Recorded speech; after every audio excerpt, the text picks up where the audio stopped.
des gens qui sont là se retourner, que tu te mettes au milieu pour que, je sais pas. Ouais, c'est un peu plus intimidant là, quand même, aussi. Alors, Peut-être un chien, je pense. on va faire quelque chose de très simple. Donc on est. Voilà, on est entre nous. On va se retourner pour qu'on fasse, pour que Mathieu et Hugo se mettent au milieu, et comme ça on pourra parler comme si on était entre nous. Voilà. C'est beaucoup plus simple. Désolé pour monsieur Anderson. Est-ce que ça va? Ça va? Ouais. Voilà, on va mettre les chaises comme ça.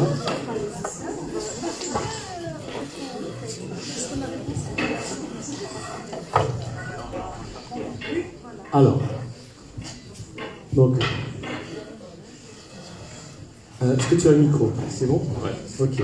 Donc, je tiens encore une fois à te remercier. Parce que voilà. Je pense que ça mérite beaucoup d'applaudissements. Comment dire? Je pense que vous avez tous eu quelques petites émotions pour ceux qui connaissent Alger. Donc, vous avez revu quelques quartiers. Mais on ne va pas faire d'émotion, je pense qu'on a déjà eu une autre dose. Voilà. Donc, j'aimerais juste déclarer quelque chose au nom de mes camarades, avec le fait d'avoir parlé, merci encore d'avoir parlé de la femme algérienne, de la femme tout court. Voilà. Et j'aimerais déclarer au nom de mes camarades que la révolution en cours, la révolution ne se fera pas sans la femme. Voilà. Sinon, pas de révolution. Voilà. C'est aussi simple que ça. On a tellement de choses à dire, mais j'aimerais vous passer la parole. J'aimerais passer parmi vous. Il y a beaucoup d'idées qui se bousculent comme ça, mais j'aimerais quand même contrôler. J'aimerais vous donner la parole à vous. Je pense que le chauffage va être rallumé, donc ne vous inquiétez pas. Donc pour ceux qui ont un petit peu froid. J'aimerais vous donner la parole tout de suite. Est-ce que quelqu'un a envie de s'exprimer? Pas forcément poser une question, mais juste de s'exprimer par rapport à ce qu'il vient de voir. Et au fur et à mesure, on peut engager peut-être un échange avec Mathieu. C'est le but de cet événement-là. Voilà. Bonsoir. Nous, on s'excuse parce qu'on vient de loin, on doit partir. Rapidement, pour dire que c'est la première fois que je vois ce film-là. Et en tous les cas, merci à Mathieu. Ça complète la série de films qui sont parus. Voilà. Il est très important que ce film soit connu. Rapidement, pour dire que moi, j'étais dans les camps pendant les manifestations de 1960, dans le camp du Larzac. En tous les cas, bravo. Et là, je dois partir rapidement. Certains me connaissent ici, j'ai animé une association qui travaille sur la mémoire depuis 30 ans. Et là, on lance un projet important qu'on a appelé Ciné-Mémoire contre l'oubli. Et il est important que nous tous, ici, là, et d'autres, soyons les passeurs de mémoire. D'autant plus que je vois ici, Samia ici, passeur de mémoire, notre ami Nils aussi, etc. En tous les cas, bravo. Je ferai tout pour que notre association diffuse ce film-là et même le programme dans certains lieux. Merci. Vraiment, on s'excuse beaucoup. Merci bravo beaucoup. À l'association. Algérie Démocratie. Oui, bien sûr, la parole errante. Voilà, la parole errante et au collectif Synapse. Là, on ne les a pas assez cités. Et, voilà. Donc, est-ce que quelqu'un d'autre a envie de s'exprimer par rapport à avoir des films, après avoir vu le film? Peut-être. Oui.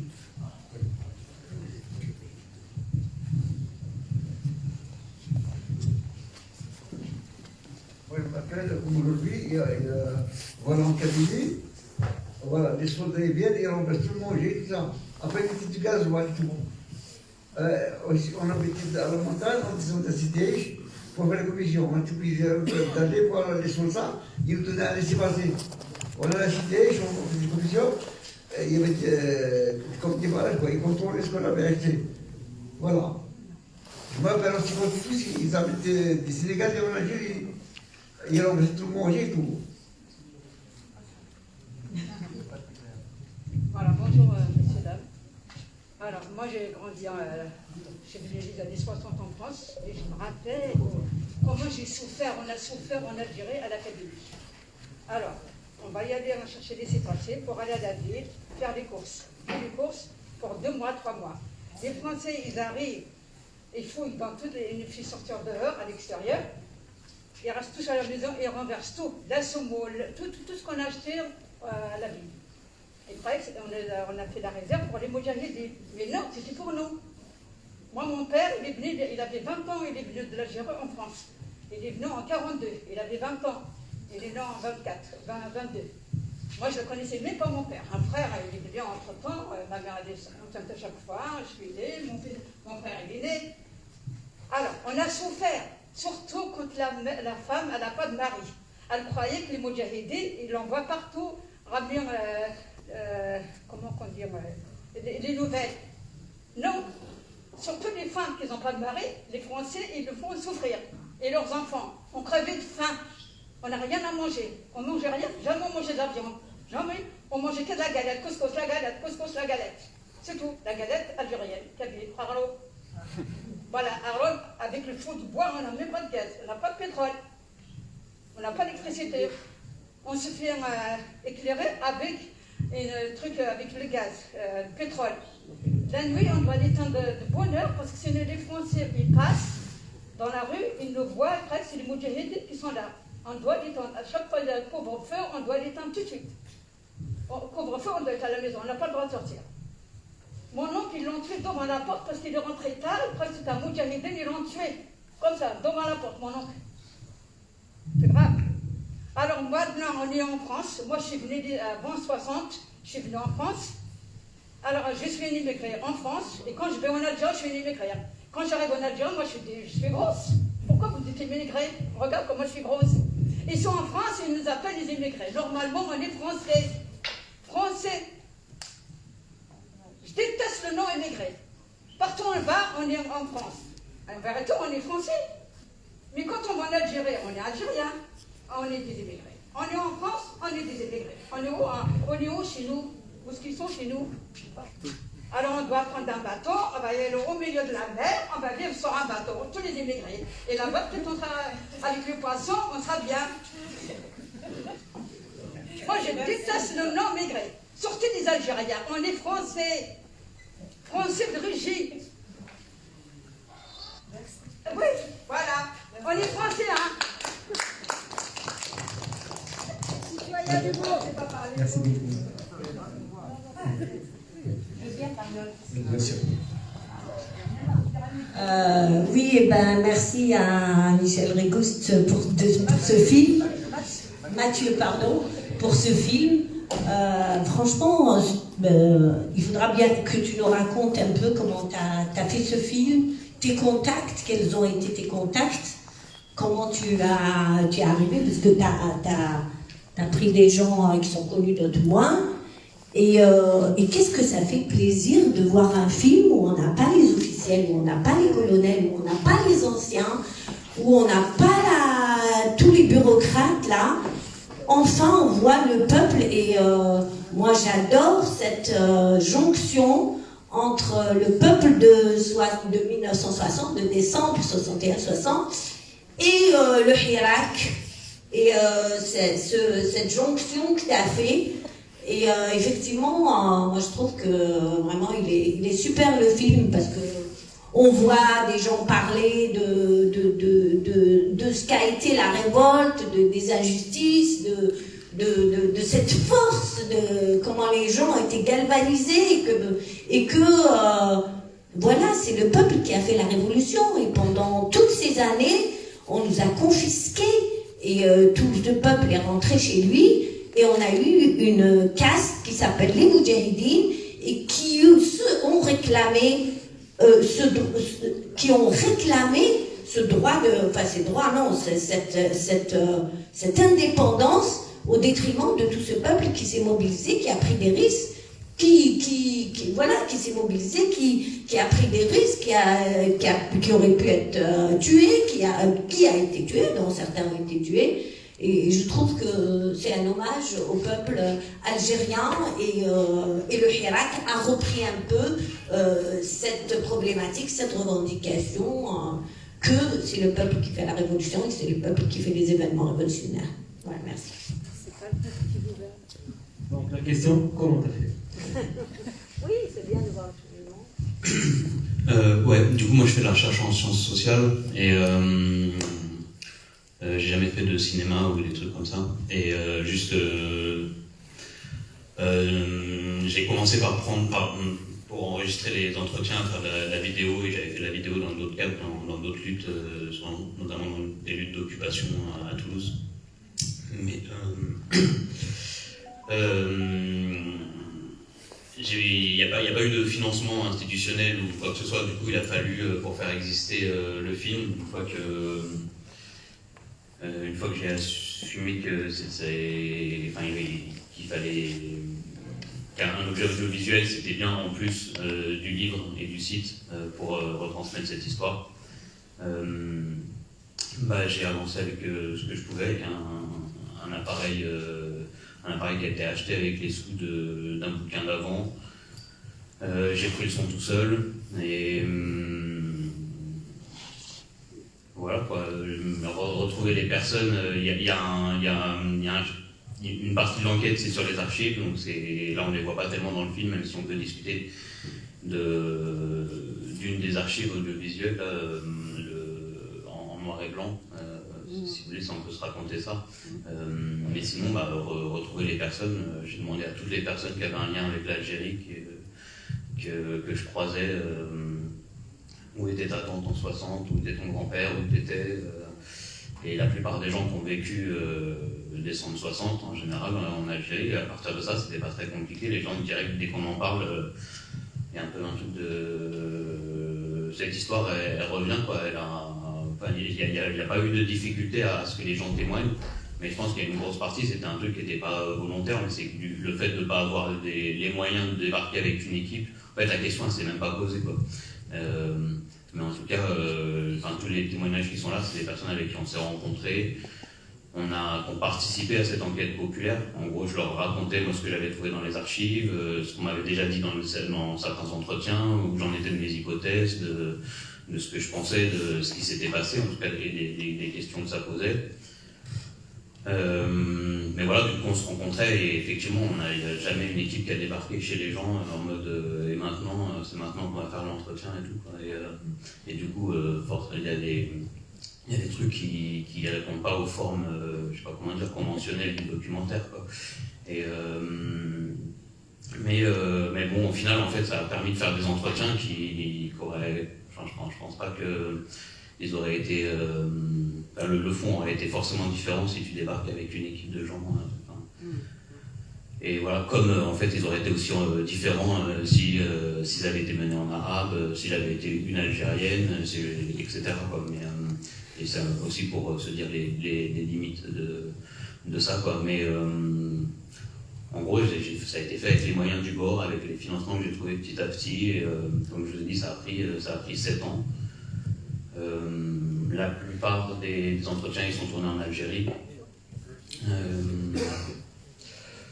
Voilà, le montage, du coup j'ai fait le montage aussi. Et ça, à partir de...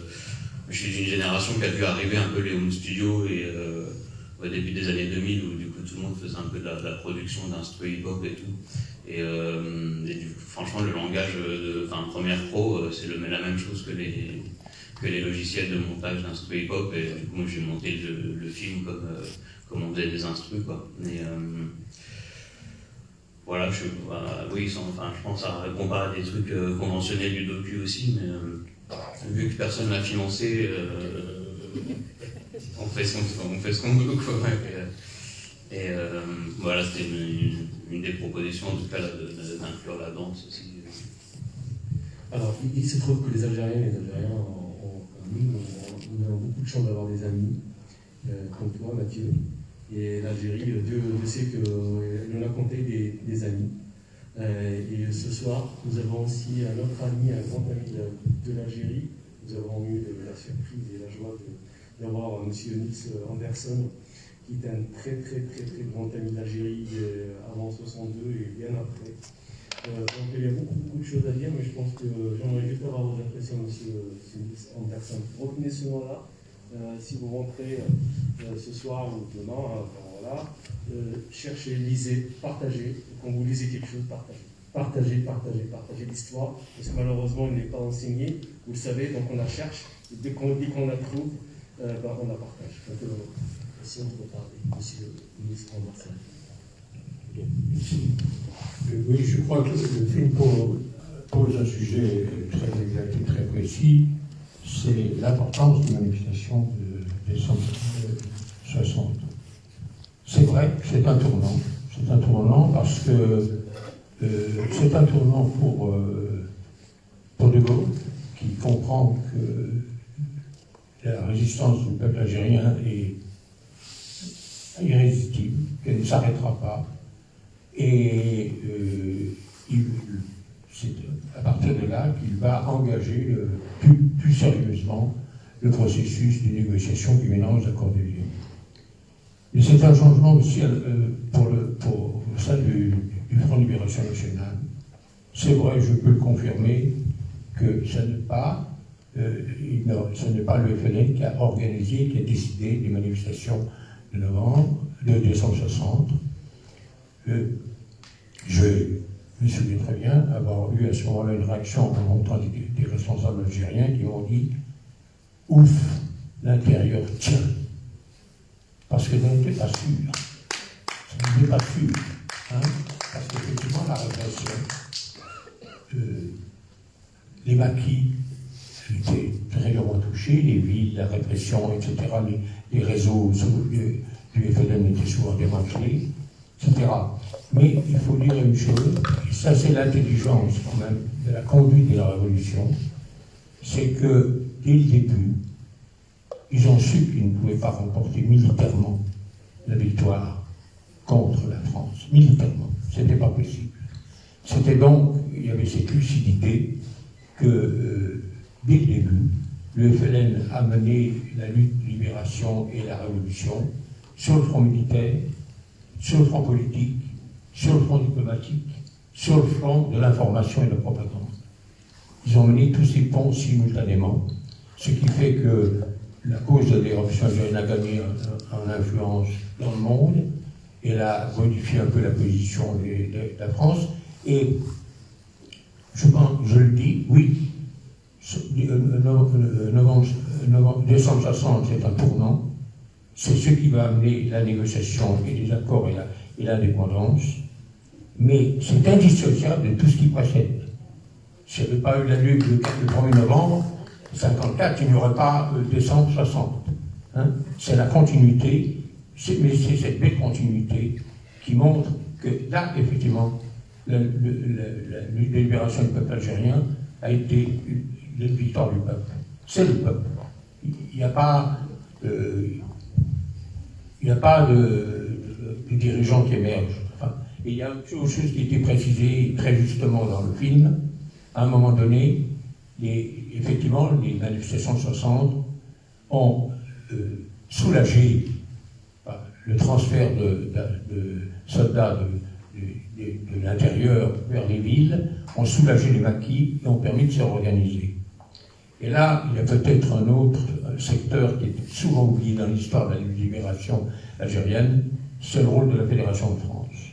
Quand la Fédération de France a ouvert le deuxième front, c'est-à-dire a fait des attentats en France, c'est la seule révolution qui a fait des attentats sur le sol de la métropole. C'est la seule où quand ils ont ouvert ce deuxième front, c'était aussi sur instruction d'Aban Ramdam pour soulager l'intérieur en Algérie. Donc il y a tout ça, il y a beaucoup de choses qui sont posées dans ce film, qui sont essentielles, et ça, c'est très important. Merci beaucoup. Merci beaucoup, monsieur le Michael, tu veux peut-être ajouter quelque chose par rapport à ce qui vient d'être dit, parce que il a tout dit, je pense. Ouais, enfin, on peut en discuter. Après, c'est bien si vous voulez prendre la parole dessus. Moi, je peux vous raconter juste. Enfin, après, on peut réagir, mais ouais, c'est aussi un film sur d'où viennent les soulèvements et que effectivement je pense que c'est bien établi et dans le livre c'est encore plus établi que ça n'a pas été organisé par les appareils et que c'est vraiment c'est le fruit de notre organisation, mais du coup c'est aussi un film sur le fait que ces soulèvements ils s'inscrivent le moyen principal d'explication c'est qu'ils s'inscrivent dans l'histoire longue des résistances populaires et des résistances qui sont permanentes, quotidiennes tout au long de la colonisation et du coup voilà, c'est aussi un film sur tous les des aspects d'un mouvement de libération qu'on ne considère pas en général comme politique, mais les cantines, le soin, savoir, connaître son territoire et savoir. Enfin voilà, il y a toute une série de micro-histoires là, du mouvement de libération qui ont plein de choses à nous dire pour les résistances aujourd'hui et qui sont en général qu'on ne voyait pas quand on regardait surtout la révolution depuis les maquis. Et voilà, c'est aussi, ça s'inscrit dans des manières de regarder, d'histoire populaire aussi, quoi, d'essayer et dans la manière dont on le fait, et dans ce qu'on questionne, de voir le rôle et la place des résistances des classes populaires. Non, oui, je suis tout à fait d'accord. Le problème, c'est, enfin, on en revient à la fameuse phrase de Benmili, quand il dit, puisqu'il y avait des doutes, Messaliage se comptait la révolution, la révolution armée, il y avait des débats, les 22 décident de faire la révolution, et Larry Benmili dit, faisons la révolution, le peuple s'en emparera. C'est ça, c'est vrai. Il faut voir les choses en face.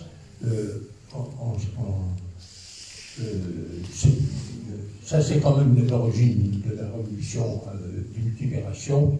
C'est la décision des 22 qui décident de déclencher le 1er novembre à un moment. Ces 22 sont 22 militants de l'OS, c'est-à-dire qu'ils vivent dans la clandestinité depuis des années. Et ils vont imprimer, effectivement, cette tradition de clandestinité et de secret à la lutte de libération. Mais sans cette discipline paramilitaire, parce que ça, c'est pas un parti qui a lancé la révolution, c'est 22 membres de l'organisation secrète, c'est-à-dire des clandestins. C'est-à-dire qu'ils sont imprimés dans une tradition de lutte clandestine et qu'ils impriment le FLN et la lutte du FLN dans cette tradition paramilitaire. S'il n'y avait pas eu cette tradition paramilitaire de discipline et d'exécution, dès 1954, l'Algérie ne sera pas indépendante. Il y a tout un processus là. Mais c'est vrai que, c'est l'un des 22 qui me l'a dit, on allait visiter, on allait dans les Loirs pour parler, et les paysans nous disaient, enfin les militants du Loir disaient, écoutez, venez plus nous ennuyer, parce que quand vous passez, il y a le garde champêtre qui va rapporter aux Français que vous êtes passés, et ça nous crée des ennuis. Commencez la révolution, on est là et on est prêt. C'est tout. Et il a dit, c'était un des moteurs qui nous a décidé à prendre sur la terre.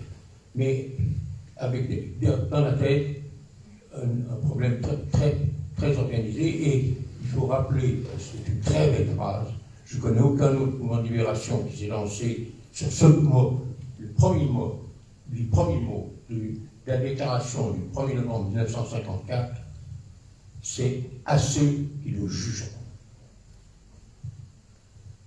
Je ne connais aucun autre appel à une révolution qui part de leur principe à ceux qui nous jugeront. Merci beaucoup. J'aurais, après cet échange, j'ai deux questions. J'ai vous. Bon, j'arrive.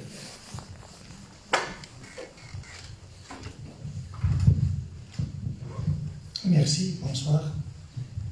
Je vous remercie beaucoup pour l'approche nouvelle que vous amenez, parce que c'est la première fois où je vois un film qui évite un peu les schémas classiques. Et vous êtes allé directement dans ce qu'on appelle l'affect collectif. C'est-à-dire que vous n'avez pas fait l'approche de l'organisation, ordre, action.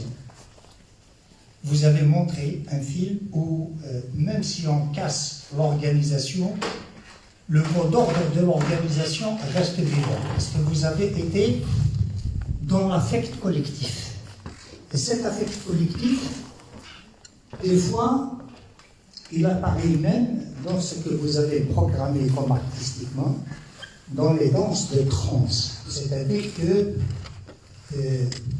votre approche de la révolution, même si on casse l'organisation, d'ailleurs l'organisation révolutionnaire a été cassée, mais le mot d'ordre il a été pris en charge, et la population. Comment vous avez fait pour être dans l'affect collectif? Parce que cet affect collectif, il n'apparaît que 3-4 siècles. Par exemple, en France, l'affect collectif, en Occident, c'est le suffrage universel, et ça date de presque 2 siècles et demi. Après, il n'y a pas eu un autre affect collectif. Pour les Algériens, le dernier affect collectif, c'est cette guerre de libération. Comment le peuple a intériorisé cette révolution. Vous n'avez pas été interviewé les commandants, les chefs de secteur, ceux de l'organisation, etc. Et comment vous avez fait pour montrer que cette révolution, le mot révolution, c'est-à-dire être porté par le peuple. Parce que nous sommes dans une phase où la comparaison avec le Hirak est la même. Le Hirak qui n'a pas d'organisation, il existe toujours et tout le temps. Je vous remercie parce que vous m'avez inspiré, et demain je vais faire un discours à la place de la République grâce à ce film. Merci. Comment vous avez fait pour toucher l'affect collectif et comment il vous est venu dans la tête de faire une approche nouvelle, une approche extraordinaire?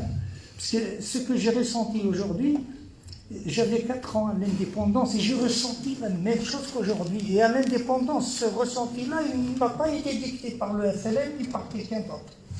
Je l'ai ressenti moi-même à travers ma mère, à travers les gens qui sortaient, qui faisaient la fête. Merci.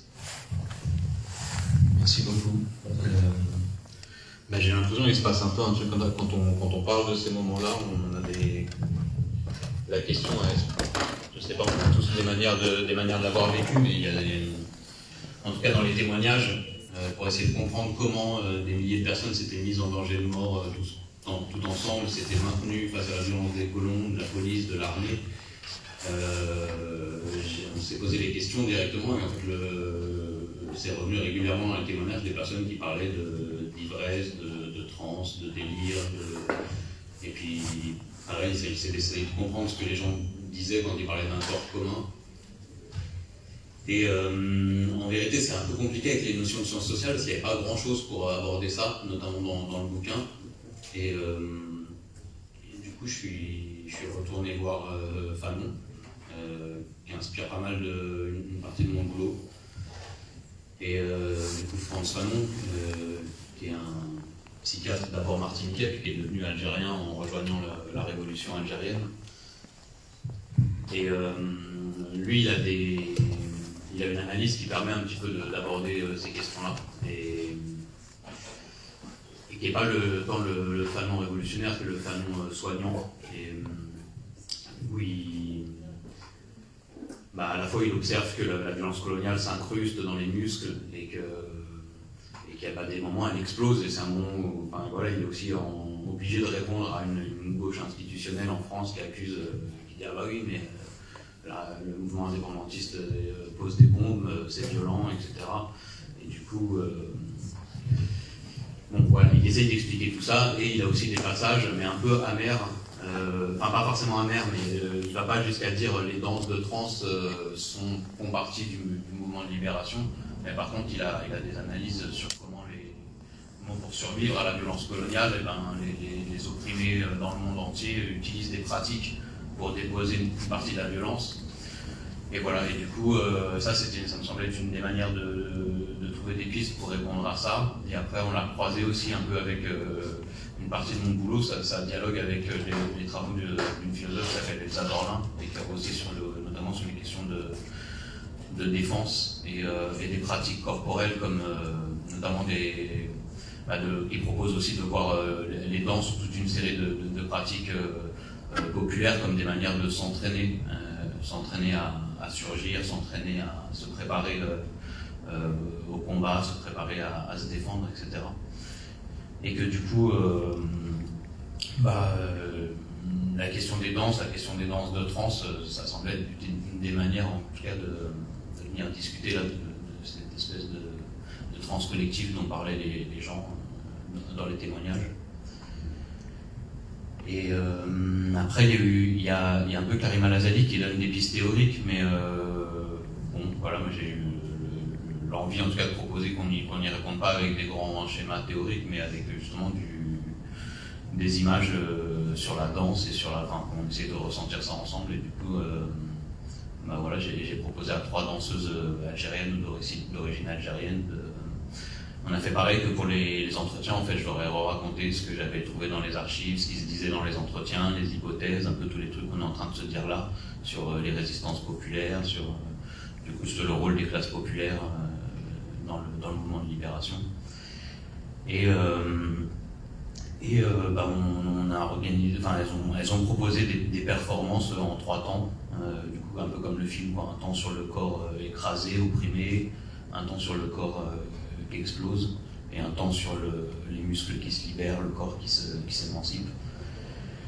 Et voilà, pour les présenter, il y a Karima de Actuelle Force, qui est la première danseuse qui danse au bord de la scène.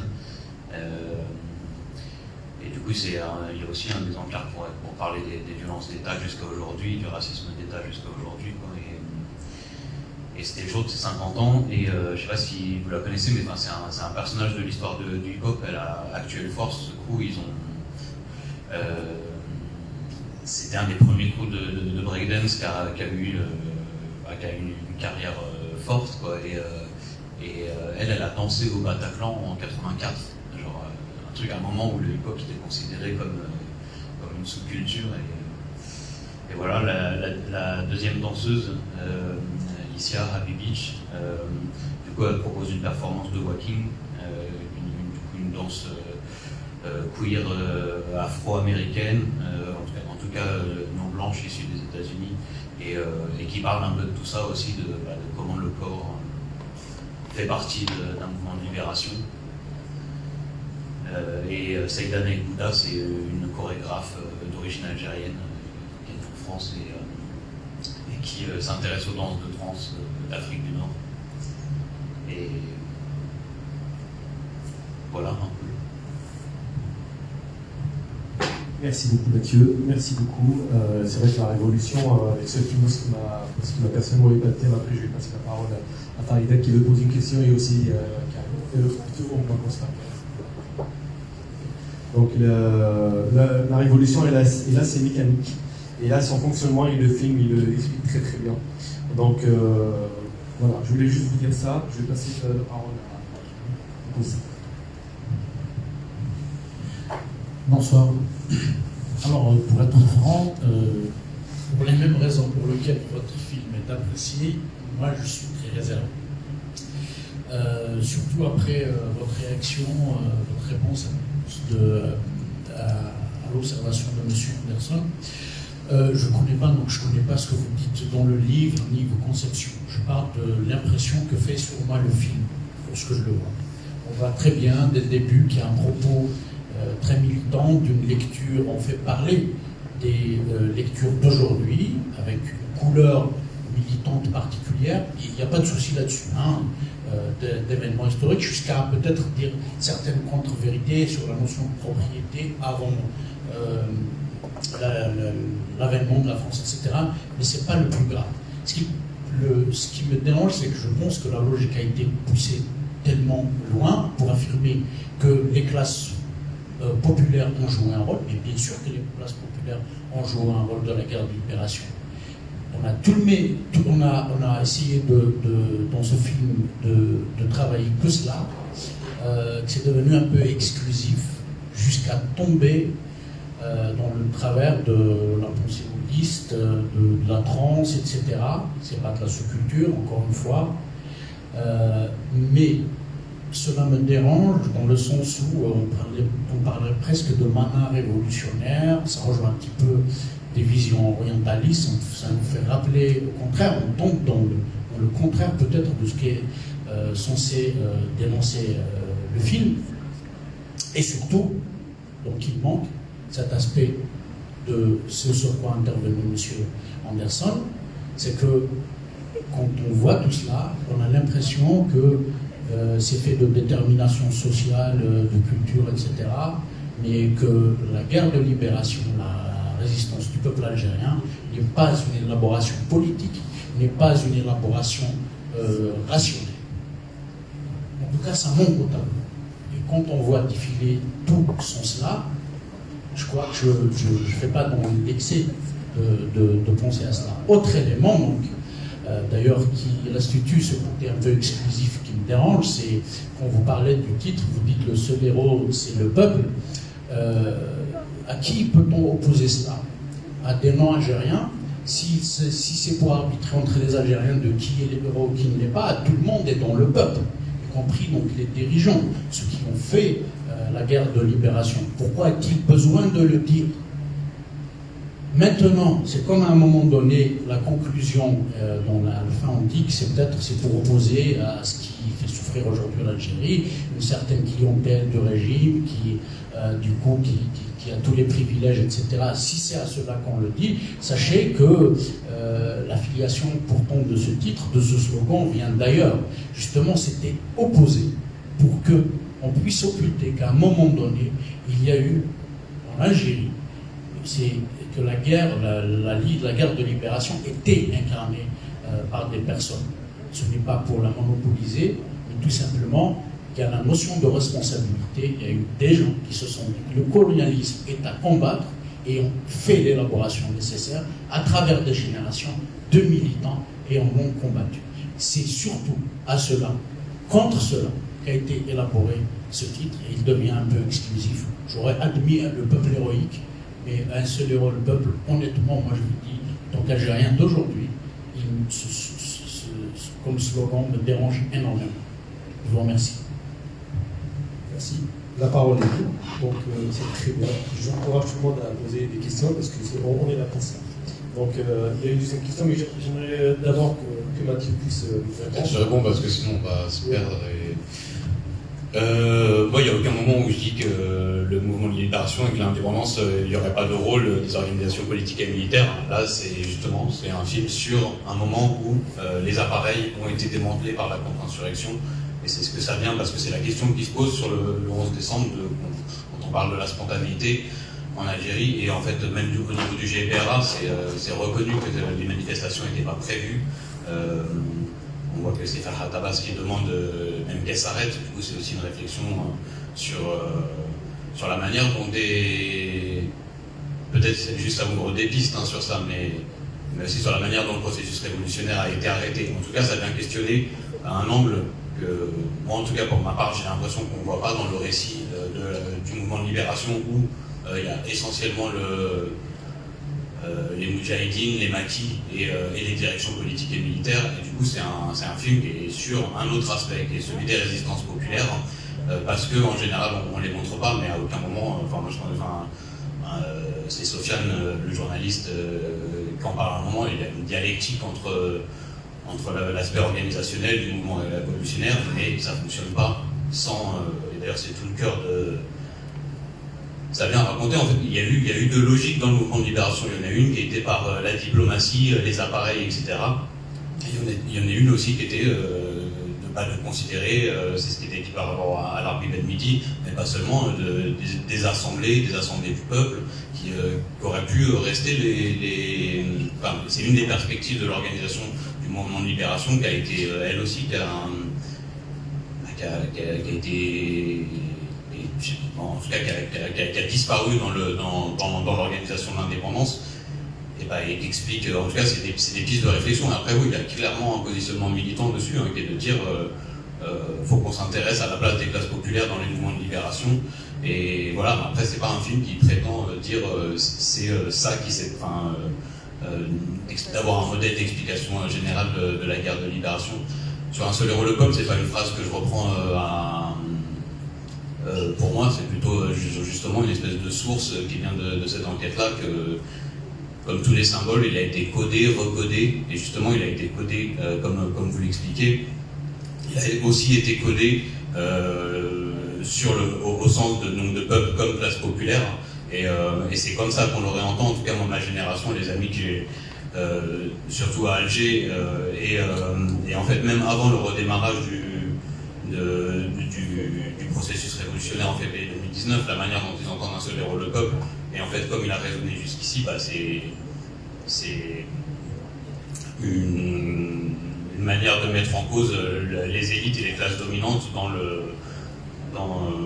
les luttes politiques, dans les luttes de libération, etc. En tout cas, voilà, c'est pas un slogan que je reprends pour moi, ça me paraît être une des manières de montrer comme ça a été codé et recodé cette histoire-là.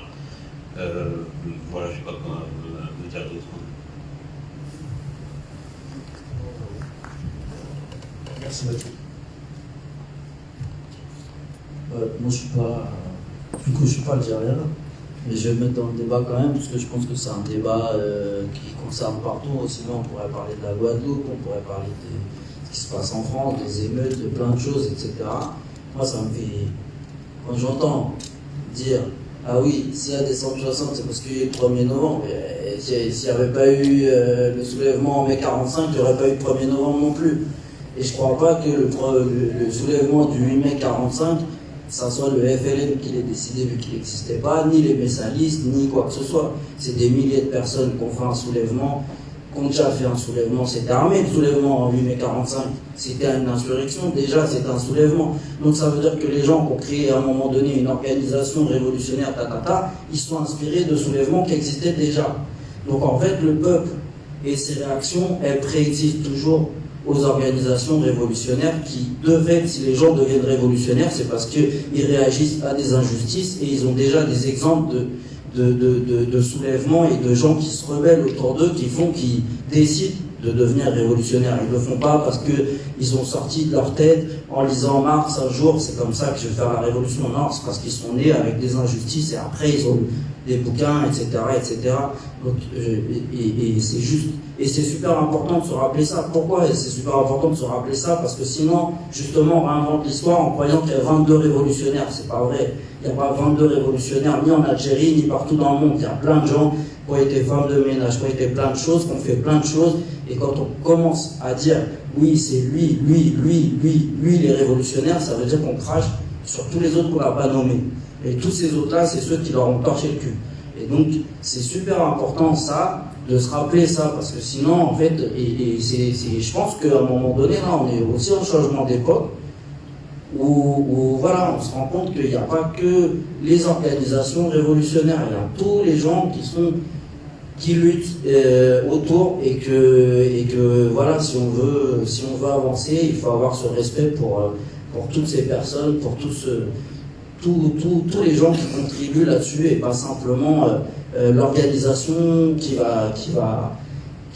va se donner le mérite de tout ce qui se passe, quoi. Parce que du coup, cette organisation-là, quand elle est reprise par Boussouf, Boumedienne, je sais pas quoi, pour l'Algérie, mais ça va être le cas dans tous les pays, dans tous les États, et ben forcément il va y avoir des déceptions, alors qu'en fait il y a beaucoup plus de gens qui sont investis dans les choses, et c'est pour ça que ça ne peut pas être trahi, et quand c'est trahi, c'est trahir tous les gens qui sont morts de manière sans qu'il y ait la mémoire qui leur ait été donnée, quoi. Parce qu'il y a il y a certaines stèles, et puis il y en a beaucoup qui ne seront jamais citées, et c'est pour toutes ces personnes-là qu'il faut être digne de ce qu'on fait, quoi. Voilà.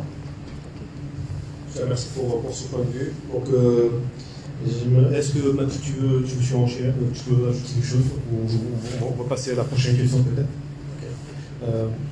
Oui, bien sûr.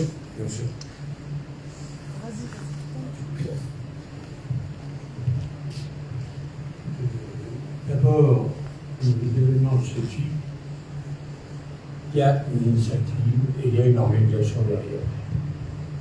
Ce n'est pas vrai.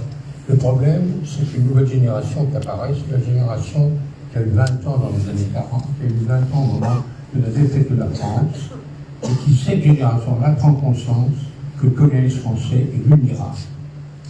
C'est une génération, il y a 2 livres qui viennent de paraître en Algérie, plusieurs, qui montrent ces générations-là, qui prennent conscience en 40 que la France coloniale n'est pas invincible, qu'on peut s'y attaquer. Et en 1945, cette génération-là, qui a 50 plus, qui est sommet, et qui a cru à un moment, et puis reste la mesure dans le film, on a été trahis par les Américains et les autres. C'est une phrase dans le film qui passe là-dessus. Effectivement, ils ont cru qu'il y aura une possibilité d'émancipation à travers les alliés de la guerre anti-nazie. Donc, cette génération-là, en 1945, organise des événements, des manifestations à cette île, et organise des manifestations dans les Aurès et dans d'autres villes. Ce n'est pas un mouvement spontané du tout. Donc ça, il faut vraiment penser qu'il y a toujours un processus qui se passe, les gens qui décident, qui font bien ou mal les choses, qui les organisent bien ou mal, mais la spontanéité du mouvement de 60 qui est réelle, totale, absolue, ne peut pas jaillir spontanément en 1952 par exemple, avant le vent du 1er novembre. Elle ne peut pas, elle n'a pas de sens. Ça ne peut pas exister comme ça. Ça ne peut exister que dans le contexte, effectivement, de 6 ans de guerre, 6 ans de lutte, 6 ans de répression et les 130 ans du colonialisme. C'est l'insupportabilité du colonialisme qui fait le mouvement qui est dit on n'acceptera pas de continuer de vivre sous l'ordre colonial. Mais tout est lié, tout se prend. Il n'y a pas la spontanéité appartient aussi à un mouvement plus général. Merci beaucoup. Merci de est-ce que tu veux reprendre la parole? Non, c'est pour. C'est normal.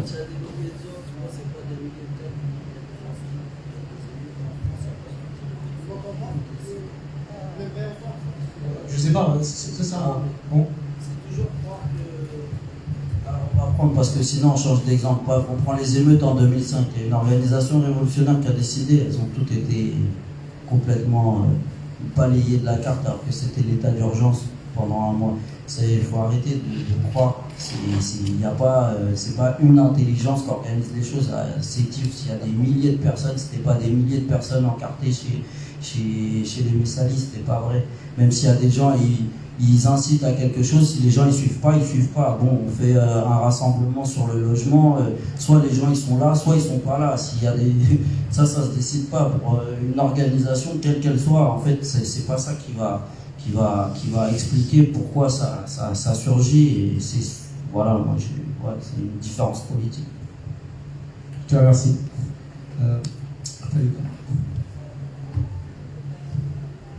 Moi, je reviens directement sur le film. On n'a pas vu de Français, alors qu'ils étaient là-bas, en Algérie. Et on sait tous qu'il y a des Français qui étaient pour l'indépendance de l'Algérie, qui luttaient pour l'indépendance de l'Algérie. Donc, qui ont probablement vécu ces journées, comme tout le monde, qui ont probablement manifesté. Est-ce que c'est une volonté de ta part de ne pas avoir interviewé des Français qui ont vécu ces journées, cette période-là? Ouais. Non, mais c'est un point de vue aussi qui est intéressant, c'est une manière de regarder le sujet, mais là, en tout cas, l'enquête montre que dans les manifestations, non, il y avait même les Européens qui étaient indépendantistes, ils n'étaient pas là dans les manifestations, alors ça apparaît pas comme un fait social, ils sont ni identifiés dans les archives, ni dans aucun des témoignages. Et du coup, eux, ils n'avaient pas grand-chose à se dire, si ce n'est peut-être de parler de l'ordre colonial, mais non, justement, là, c'est un choix clair, je pense, de parler du colonialisme sans les colons, quoi. Et voilà, ouais, voilà, il y a plein d'autres manières de faire le film sur ce sujet-là, mais ces séquences-là, et en l'occurrence, je ne sais pas pour rediscuter avec ça, mais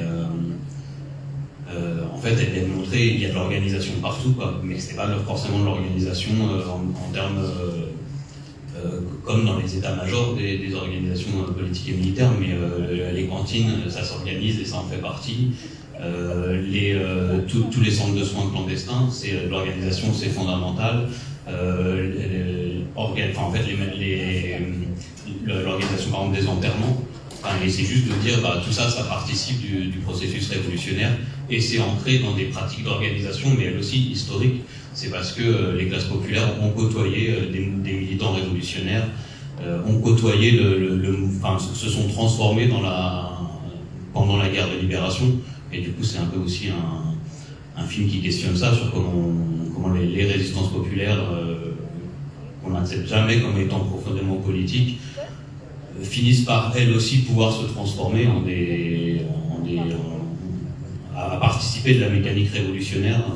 Mais en plus, personnellement, moi j'appelle plutôt à ce qu'on s'organise. Hein, c'est pas, il ne s'agirait pas de cacher le. Enfin, si j'ai bien, je suis pas sûr de comprendre exactement le fond de la première réplique, mais j'ai l'impression que c'est de dire que ça cacherait la nécessité d'une organisation révolutionnaire. Et si c'est ça, c'est absolument pas ce que j'essaye de dire.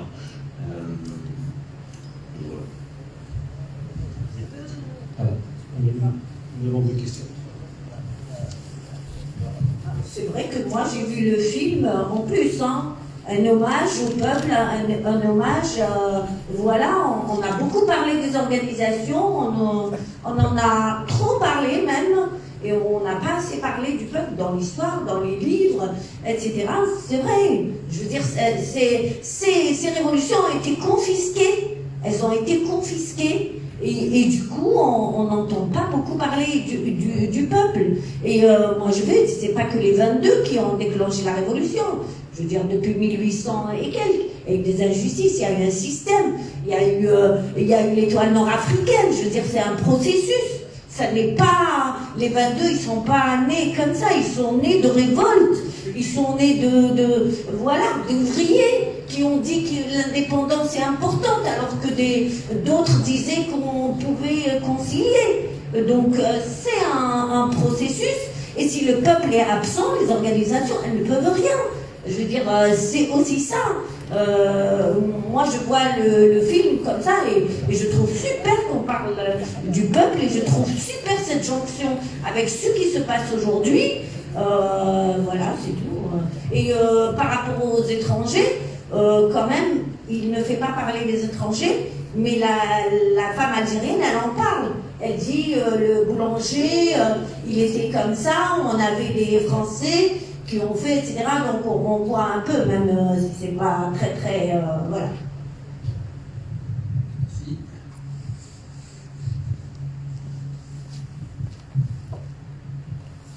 Oui, bonsoir tout le monde. À nouveau, je te remercie Mathieu, hein, c'était effectivement le film très intéressant.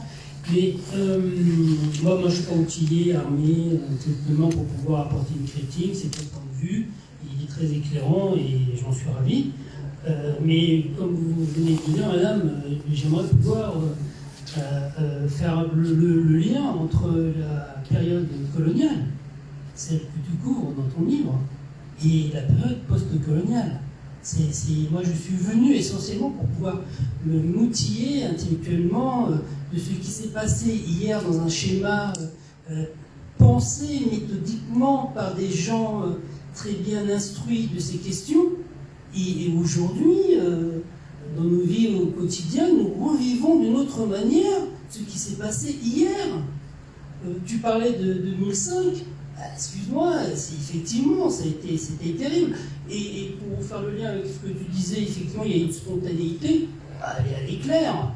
Mais la conscience de classe, celle qui nous manque aujourd'hui pour pouvoir faire bloc contre ces dominants qui ne sont que les héritiers d'un héritage, je veux dire, d'un passé colonial, d'un schéma qu'on revit aujourd'hui. Donc c'est ça, moi, qui m'intéresse. Parce que là où je vis, j'en parlais avec Mathieu, je revis les structures de domination, d'oppression, de ségrégation, de discrimination, d'apartheid, effectivement édulcoré. Parce qu'aujourd'hui, on a une conscience, on est bien plus éveillé sur un certain nombre de domaines, mais je le revis. C'est cette grille de lecture que tu nous proposes, Mathieu, qui est saisissante, qui est une arme intellectuelle pour pouvoir poser une lecture claire et nette des dominants aujourd'hui qui nous oppriment. Et voilà, donc comment on fait aujourd'hui, avec tout ce qui s'est fait il n'y a pas si longtemps, hein, 60, c'est bon, bien avant, comment on fait aujourd'hui pour pouvoir nous organiser contre ces dominants et nous dominer, et pour quelles raisons nous serions toujours vus comme des dominés, comme des gens de rien, comme on ne cesse de le dire. Ça suffit, quoi. Et je terminerai sur ce propos. Ils ne sont forts que à proportion de l'idée que l'on a de ces gens. Ils sont extrêmement faibles et fragiles. c'est peut-être le dire d'une façon naïve de proposer comme je le fais, mais si, bon là, on fait un parallèle avec ce qui se passe en 4 mois, ça va être tragique, mais la classe qui nous domine aujourd'hui, pour moi, il suffirait non pas de continuer de lutter sur leur terrain, parce que sur leur terrain, effectivement, on a perdu, mais de les lâcher tout simplement. Encore une fois, ils ne sont forts qu'à proportion de l'idée que l'on a d'eux. Je vous remercie de votre attention. Merci. Effectivement, quand vous avez il faut dire les choses comme elles sont, un pouvoir actuel, quand je parle de ce qui se passe actuellement en Algérie depuis 62, quand je dis actuellement, vous m'avez compris, depuis 62, un pouvoir militaire, politico-militaire, financiero-politico-militaire, organisé, hyper organisé, avec une feuille de route précise, etc. La volonté populaire, elle est nécessaire, bien évidemment, mais l'organisation derrière, elle est presque aussi vitale que la volonté populaire. Donc rien ne va sans l'autre, c'est impossible. Si ce n'est que de l'organisation, et sans volonté populaire, ça s'appelle la dictature. Voilà. Donc quand les deux vont ensemble, et nous avons beaucoup de chemin à faire, énormément. On n'est qu'à le balbutiement de la révolution depuis 2019. Beaucoup pensent qu'il n'y a rien qui se passe, pourquoi on a échoué, en fait non. Il suffit de lire, il suffit de visionner, regarder les films de cette qualité pour comprendre. Il suffit de lire en fait, il suffit d'écouter les sachants. C'est simple, hein. Il suffit juste de lire et d'écouter les sachants. La famille, les historiens, les sociologues, etc. Et arrêtez d'écouter, oubliant ce que vous avez appris à l'école. C'est du Roloto, partout, même en France d'ailleurs, mais bref, je parle de l'histoire institutionnalisée. Voilà, donc le Hirak aujourd'hui, depuis 2019, il a un sens profond. Et là, nous écrivons l'histoire très modestement. Il ne faut pas se prendre pour voilà. Il faut des femmes, il faut des hommes pour organiser, pour sensibiliser, pour parler, pour rappeler aux gens d'où on vient, qu'est-ce que nos parents ont fait, et nous, qu'est-ce qu'on doit faire, notre devoir. Et je termine par ça. Nous, on a été fiers de nos parents, à nous de faire en sorte que nos enfants soient fiers de nous. Voilà, j'aimerais prendre maximum de questions, donc j'aimerais pas que vous soyez frustrés de partir sans poser au moins une. Donc j'aimerais vraiment être sûr que vous avez passé une bonne soirée avec nous, avec Algérie Démocratie. Je fais beaucoup de publicité, mais franchement, c'est pas du tout le but. On n'est pas là pour faire la promotion commerciale, je ne sais pas comment on peut appeler ça, c'est pas le but. Nous, on veut juste parler des idées, de la démocratie, de la laïcité, de la femme qui a été ostracisée, qui a été là, enfin, la femme, je pourrais en parler, mais peut-être qu'on a des événements qui seront prévus pour ça, que pour la femme, parce que vous avez vu qu'à chaque fois qu'il n'y a plus d'espoir, dans toutes les histoires, il n'y a pas qu'en Algérie, à chaque fois qu'il n'y a plus d'espoir, il n'y a rien, tout le monde est KO par terre, bah, vous avez toujours la femme qui vient et qui sauve ce qui doit être sauvé. C'est tout le temps, c'est une règle. Quand j'entends des discours qui mettent de côté la femme, mais c'est juste que là, il faut commencer par peut-être les basiques. En fait. Il faut commencer par les basiques. La démocratie, c'est quoi? La femme, l'égalité, l'équité, l'égalité homme-femme, etc. Donc tout ça, on se retrouve à parler de ce genre de sujet qui nous trouvons essentiel parce qu'on veut retourner aux basiques. Voilà.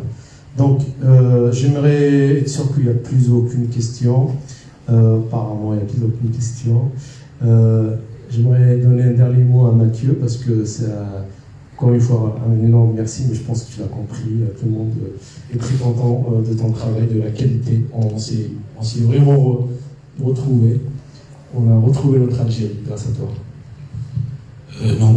Merci d'avoir partagé ce moment. Donc aujourd'hui, vous pouvez montrer le film, si vous voulez, il est en accès à prix libre avec la gratuité sur un site qui s'appelle unseulehérolepeuple.org, où on retrouve des archives aussi, des sources.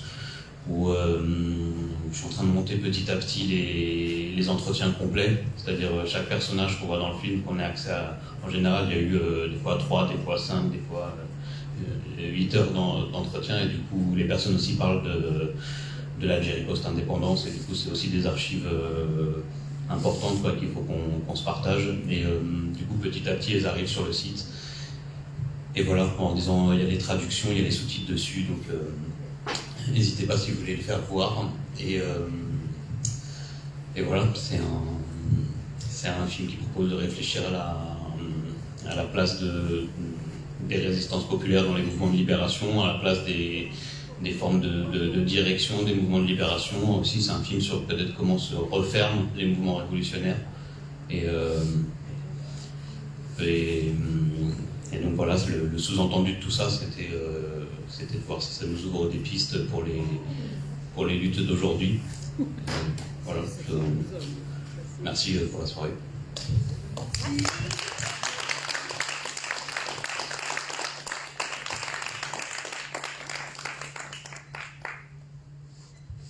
Merci beaucoup. Ya'atikum Saha, merci d'être venu. Ya'atikum Saha Kijito. Suivez-nous sur notre page, parce qu'on a fait des événements, on a organisé des choses, on en organise d'autres. Prenez le flyer, il est là-bas au niveau de la table, il y a le site internet et tout ça. Voilà. Merci beaucoup.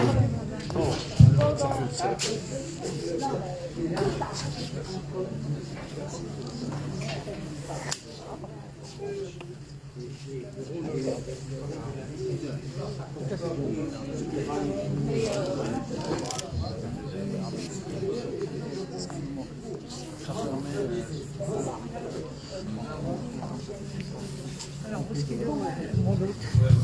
Il est où Mouloud, le chanteur? Ami Mouloud. Mouloud, oui. Elle me Mouloud. Le chanteur, il est là. Il est là. Il est dans ton téléphone, Marie? Il est là, en plus il est là aussi. Yeah. Mouloud, le chanteur. C'est rare, Mouloud. Je ne connais pas, moi je le connais. Alors c'était...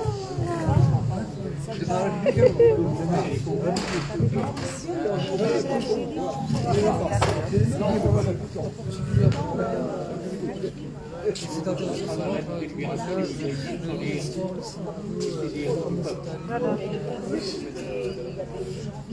chanteur, non, je c'est grave.